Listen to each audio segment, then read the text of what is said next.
ini reaksi pembentukan hidroksidanya atau kita sebut reaksi hidrolisis. Hidrolisis oleh ion hidroksida. Nah, di sini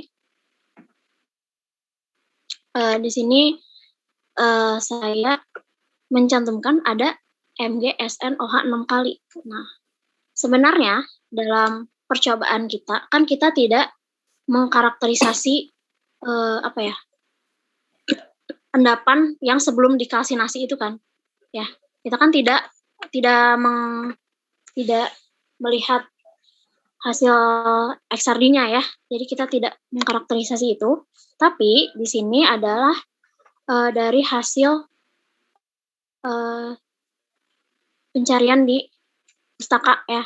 Jadi di penelitian yang sebelumnya saya sampaikan itu tadi di fraksinya, dia tuh menyebutkan dia menemukan fasa MgSnOH 6 kali di padatan sebelum dikalsinasi gitu. Jadi kemungkinan dia itu ngebentuk jadi disebutnya itu kopresipitasi gitu. Bedanya apa dengan presipitasi? Kalau presipitasi itu Sn dan Mg itu mengendap masing-masing. Jadi ada MgOH 2 kali, ada SnOH 4 kali. Tapi ternyata yang terbentuk adalah hidroksida campuran seperti ini, MgSnOH 6 kali. Nah, karena dia mengendapnya itu secara bersama-sama gitu. Jadi disebutlah kok presipitasi gitu. Nah, tapi di sini ada juga MgOH 2 kali. Karena di sini kita juga menambahkannya kan 1:2 ya. Nih Mg-nya ada 2 di sini. Sedangkan kalau di sini kan cuma 1. Berarti 1 lagi membentuk magnesium hidroksida. Gitu. Selanjutnya coba ganti siapa yang mau. Setelah ini apa reaksinya? Setelah terbentuk hidroksida ini.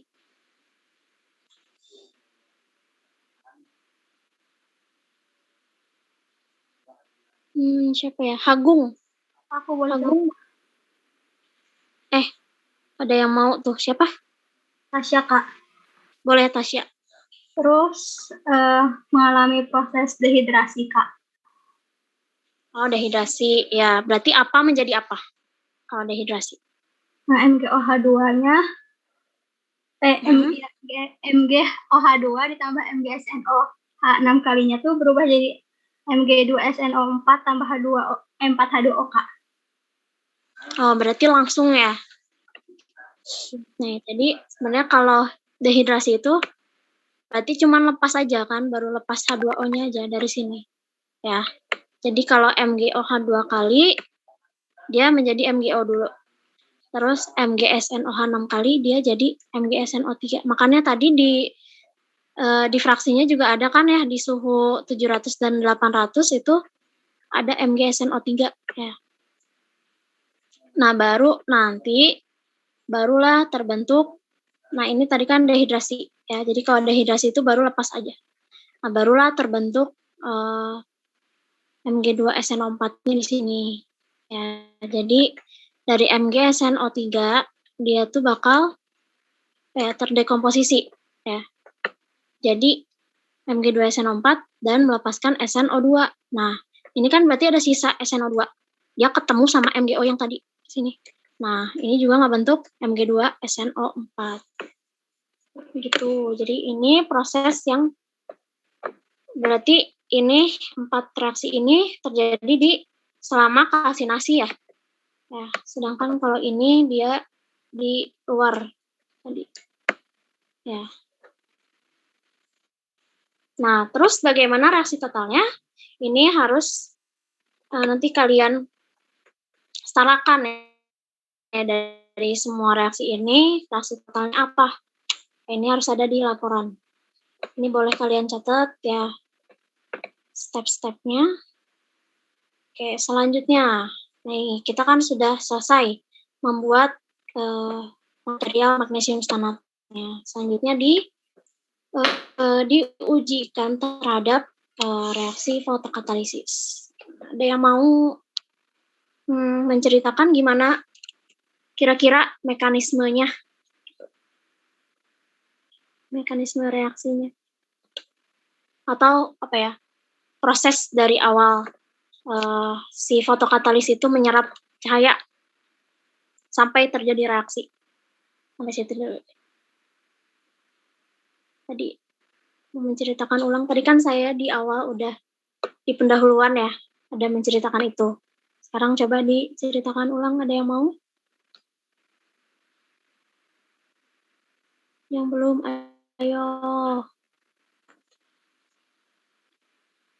Siapa ya? Yang belum ya?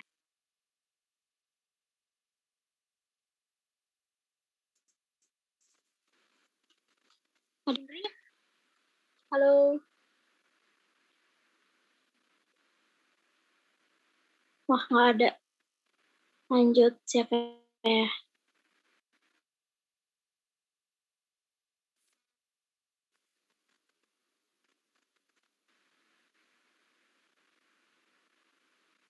Alvina deh, Alvina. Halo, ada Alvina. Siapa itu tadi yang bersuara? Anin, mau?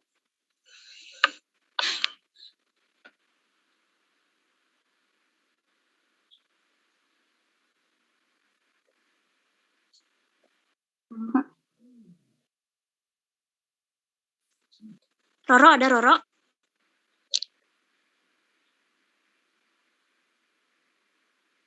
Halo. Roro nggak ada. Boleh, siapa itu?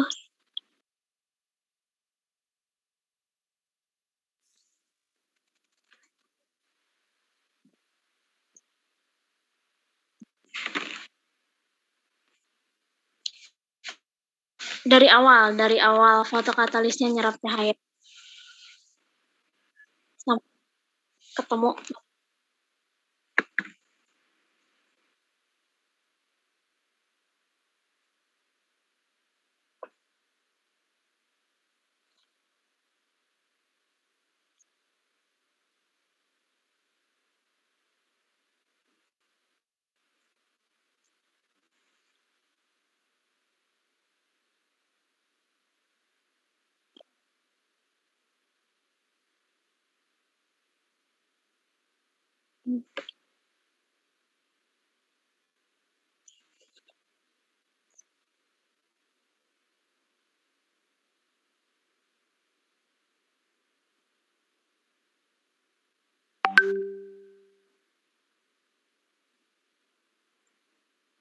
Ya, terus kira-kira metilen birunya itu teroksidasi atau tereduksi?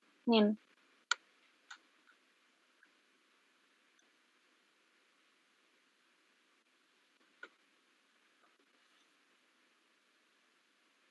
Halo, Anin.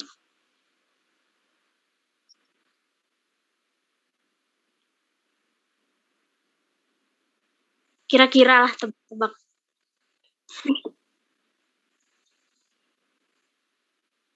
Kalau terdegradasi itu gimana sih berarti?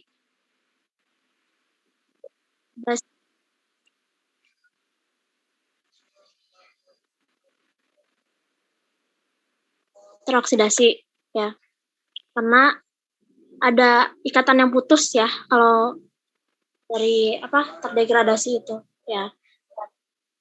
Kemungkinan besar metilen biru teroksidasi. Berarti apa yang tereduksi?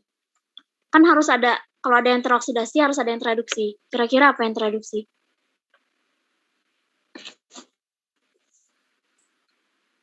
Oksigen, Kak. Oksigen. Kata Britrix, oksigen ya. Iya. Tuh, jadi kemungkinannya seperti ini ya. Jadi setelah tereksitasi, ini elektronnya itu ditangkap oleh oksigen ya. Oksigen ya dari udara aja gitu kan. Atau ya tergantung. Dari udara juga banyak ya oksigen. Nanti oksigennya akan ngebentuk ini, ion superoksida. Nah, ini tuh salah satu spesies oksigen reaktif yang mungkin terbentuk ya selama fotokatalisis. Ini kan ada di modul juga ya. Kemudian hole-nya itu untuk oksidasi. Nah, ini bisa juga langsung ya, metilen birunya langsung teroksidasi, atau bisa juga lewat spesies oksigen reaktif yang lainnya. Nah, misalnya ini. Nah, ini ya. Jadi bisa juga coil-nya itu dia berinteraksi sama air, karena kita kan pakai pelarut air ya. Nah, dia ngebentuk OH radikal. Nah, ini spesies oksigen reaktif juga. Nanti OH radikal yang yang berinteraksi sama zat warnanya. Misalnya ini Mb ya, metilen biru.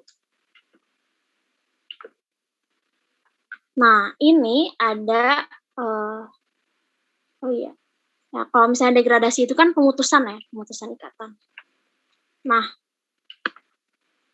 kalau metilen biru itu kan tadi warnanya biru. Ya. Kira-kira di sini sampai di sini pas putus satu, dia masih berwarna biru atau sudah nggak berwarna? Kira-kira.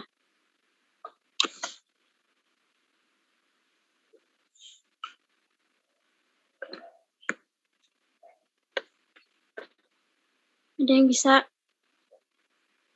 kira-kira?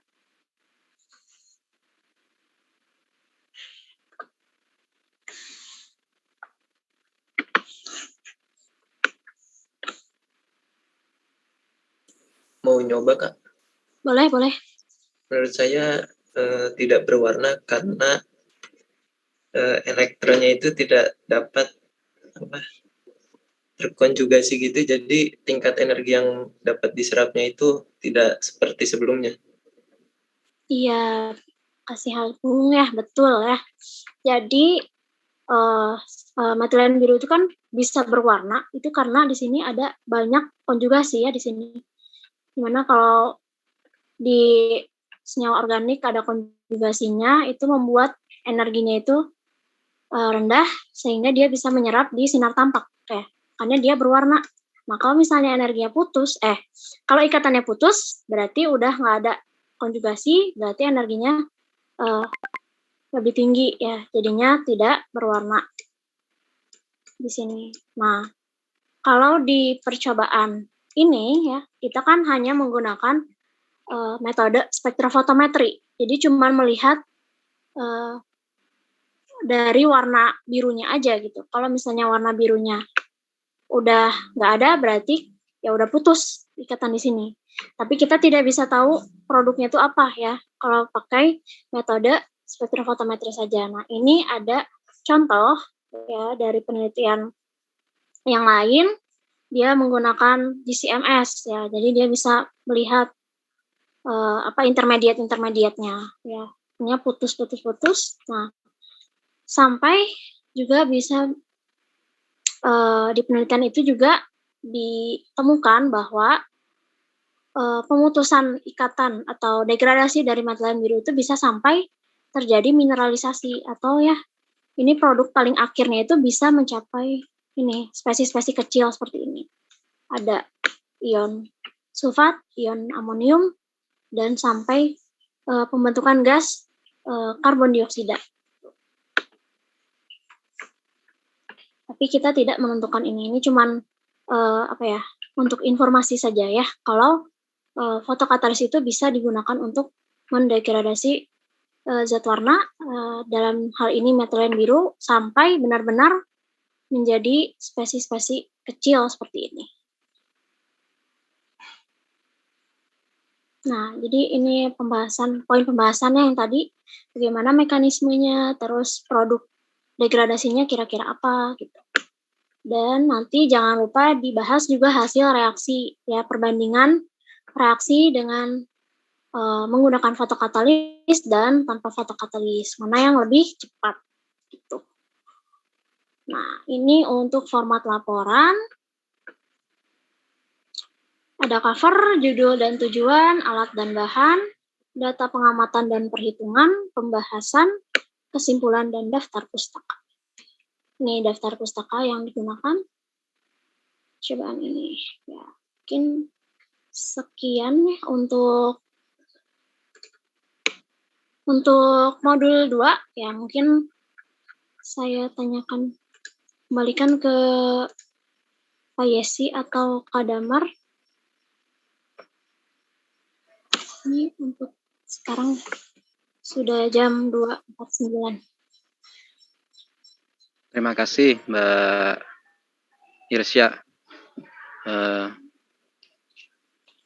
Sangat lengkap sekali ya tadi paparan dari Mbak Irsya terkait dengan eksperimen praktikum untuk sintesis suatu oksida magnesium ya alkali, kebetulan alkali tanah ya, alkali tanah stanat untuk aplikasi fotokimia. Memang berbeda dengan riset begitu. Kalau dalam praktikum di mata kuliah kimia anorganik ini kami mengajarkan dalam satu kondisi yang relatif ideal begitu ya.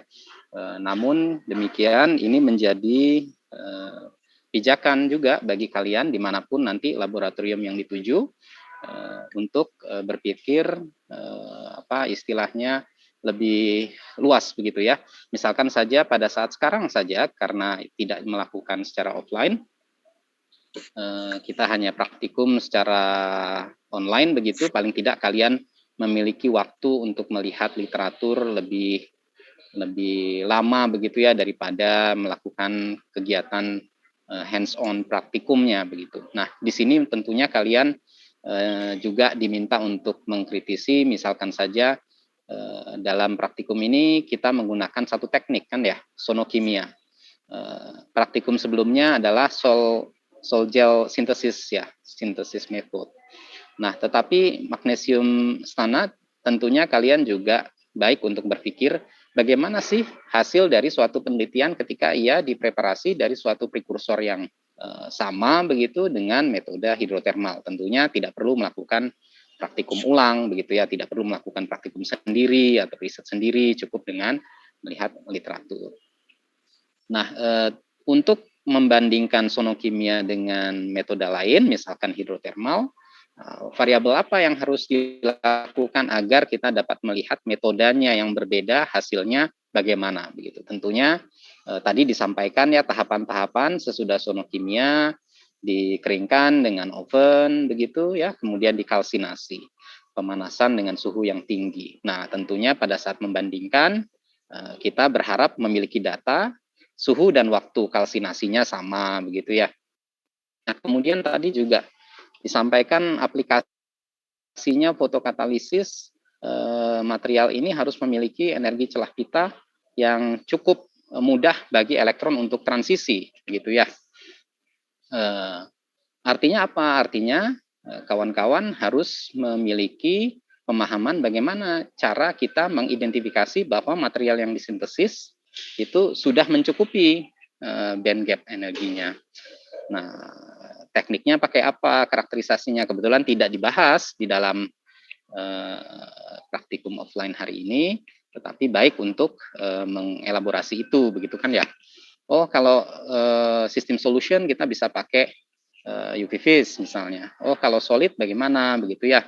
Nantinya di riset atau kawan-kawan yang sempat untuk beraktivitas riset PKM atau apa mungkin sudah mengenal begitu ya. Ada suatu teknik spektroskopi UV diffuse reflectance gitu ya, untuk mengidentifikasi band gap. Nah, apakah material yang disintesis ketika suhu kalsinasinya kita bedakan hasil band gapnya berbeda? Nah, tentunya itu adalah bagian dari elaborasi riset ya. Di sini tidak sampai ke arah sana. Bagaimana jika alkali tanahnya bukan magnesium tapi kalsium? Itu pun juga bukan bagian dari praktikum ini, tetapi curiosity semacam itu baik untuk kalian tumbuhkan gitu ya. Nah, tadi juga ada tahapan-tahapan. Oh, ada magnesium hidroksida sebelum membentuk kombinan dari magnesium dan tinnya begitu ya. Atau magnesium tin tapi tidak jumlah oksigennya berbeda begitu ya tadi ya. Nah, itu tahapan-tahapannya di mana saya harus melakukan karakterisasi agar dapat mengidentifikasi lebih awal bahwa fasa yang terbentuk sudah sesuai. Nah, itu kan juga baik ya, sambil nanti pada saat praktikum menyampaikan penulisan laporan begitu, menyampaikan, oh ini tahapan ini baiknya saya lakukan karakterisasi XYZ misalnya ya, di fraksi sinar X atau apa. Untuk mengidentifikasi, memastikan tahapan pembentukan apa begitu ya. Mungkin itu ya tambahan-tambahan dari saya, Mas Mas Damar, silakan kalau ada tambahan atau mau briefing untuk tes akhir. Ya, baik Pak Esi, terima kasih. Nah, untuk kalau dari saya, Mbak Irsya sudah super sekali ya 2 hari ini. Materinya lengkap dan jelas, sudah mastering di bagian magnesium standar sama fotokatalisnya. Mbak Irsya, mahasiswa S2 ada lagi nggak yang pegang materi ini sama Pak Bambang? Ada Kak, yang baru masuk ada. Oke, tidak ada masalah. Nah, itu mungkin nanti, yang perlu ini Mas Damar, kita ya, Pak, juga untuk tahun depan untuk ya berikutnya gitu ya, barangkali kan Irsya kalau misalkan semester depan sudah off, kita harus cari yang mastering lagi Pak di bagian yang fotokatalis. Oke, mungkin sekarang untuk tes awal, tes akhir sudah bisa dikerjakan, karena tadi saya belum tahu selesainya jam berapa, jadi limitnya saya set di jam 15.15. Jadi silakan mengerjakan sebentar lagi di Google Classroom, jangan lupa di turn in kalau sudah selesai. Jadi untuk data pengamatan sudah cukup jelas ya Mbak Irsya, sudah minta apa saja yang kalian kerjakan.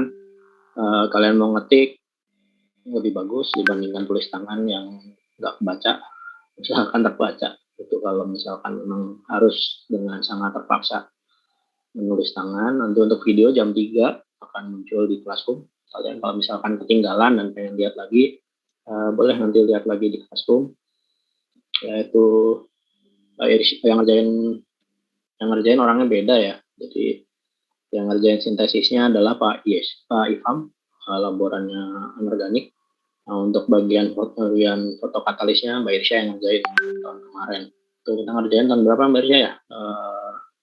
Awal tahun ya? 2019. Saya juga lupa tuh kemarin. 2020. 2020 awal ya?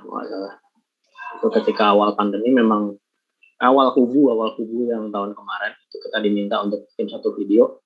Nah, itu videonya kita buat, yang paling pertama dibikin adalah untuk fotokatalis. Jadi ini videonya lumayan panjang.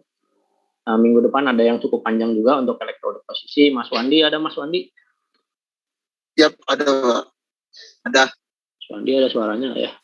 Ada. Oke, Mas Wandi, ini minggu depan di elektrode posisi, tolong disiapkan. Laptopnya juga dikondisikan. Nanti minggu depan kita konsolidasi, kalau memang ada yang nggak bisa ini, asisten yang lainnya tolong bisa backup juga. Jangan lupa dikumpulkan jam 12, sebelum jam 12 malam ya, untuk data pengamatan, untuk laporan minggu depan. Lalu untuk tugas pendahuluan juga nanti akan muncul jam 3 untuk yang modul 3.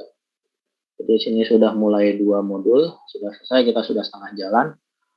Jadi 3 minggu lagi kita sudah selesai praktikumnya Pak Esi ya. Iya, Mas Damar, 2 kali lagi tambah 1 kali ujian. Ya. Oh iya Pak, saya mau nanya aja nih sama praktikan. Tadi Aninda sama Ray kayaknya di satu tempat ya? Iya Pak. Di Mektan itu Mas Di Mektan ya? S1 bisa masuk ya Pak? Iya Pak, Mektan. PKM begitulah ya, Ray dan Aninda, penjelasan singkatnya. Susah panjang soalnya kalau dijelaskan. Ya, inilah ya aktivitas yang Tanoto ya gitulah ya. Riset itu memang kadang-kadang kawan-kawan bertanya, Ray dan Aninda, kenapa kok ini, apalagi kakak kelas kalian ya akan bertanya itu, saya belum boleh masuk loh, ada apa? Dan beberapa hari ini dosen yang bertanya kepada kepala labnya, kenapa mahasiswa saya nggak bisa masuk padahal S2 tahun terakhir. Nah, begitulah ya yang menjadi polemik urusan izin masuk, yang dari kami kalau kepala lab sih sudah membuka selebar-lebarnya begitu sesuai dengan kebijakan terbaru terkait dengan tugas akhir luring kan ya. Tapi masih ada gerbang lainnya lah ya, ini di luar praktikum. Gerbang penjagaan ITB. Orang masuk ada berapa gitu. Iya. Mas Damar, Mbak Irsya, ini kalau praktikum fotokatalisis seperti ini, hari pertama itu selesai sintesisnya tidak? Hari pertama cuma sampai ini Pak, sampai sebelum ngoven. Jadi setelah nyaring itu kita harus ngeringin dulu di luar, Pak. Oh iya, tadi saya lupa cerita. Jadi kalau pas masih luring, yang Pak Rino terakhir ya, kalau nggak salah saya. Nah itu jadi ditaruh dulu di luar, Pak, setelah disaring di kertas saring. Itu dibiarkan semalam di luar, besoknya baru di oven. Lalu berikutnya lagi baru dikalsinasi. Jadi kerjanya 4 hari sebenarnya kalau untuk praktikum fotokatalis untuk mempersiapkan dan proses fotokatalisisnya. Baik, kemudian kalau untuk fotokatalisis ini mungkin Mbak Irsya yang diminta melakukan pengujian energi celah pitanya itu menggunakan data lain atau data literatur atau bagaimana ya? Sekedar pembuktian saja bahwa yang disintesis sudah final begitu. Mbak Irsya mungkin ya yang dapat konfirmasi. Nggak dilakukan sih Pak kalau di percobaan ini. Oke. Jadi menggunakan data skripsi, tesis atau literatur mungkin ya memastikan bahwa material ini sudah berada pada energi celah pita yang bersesuaian gitu ya. Oke, Ya. baik. Terima kasih. Baik, Mas Damar, kita dapat akhiri. Ya Pak, ini untuk tes akhirnya sudah ada yang ngerjain 2 orang, jadi saya tutupnya jam 3.15 aja Pak ya. Ya, baik. Masalah.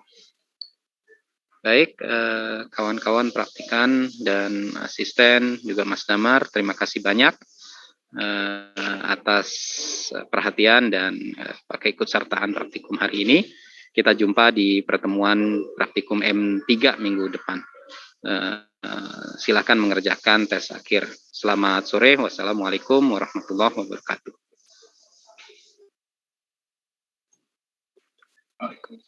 Izin tutup ya Pak, Zoom-nya. Terima kasih. Ya, mari saya live juga. Terima Terima kasih kasih, Pak. Yunike. Mari.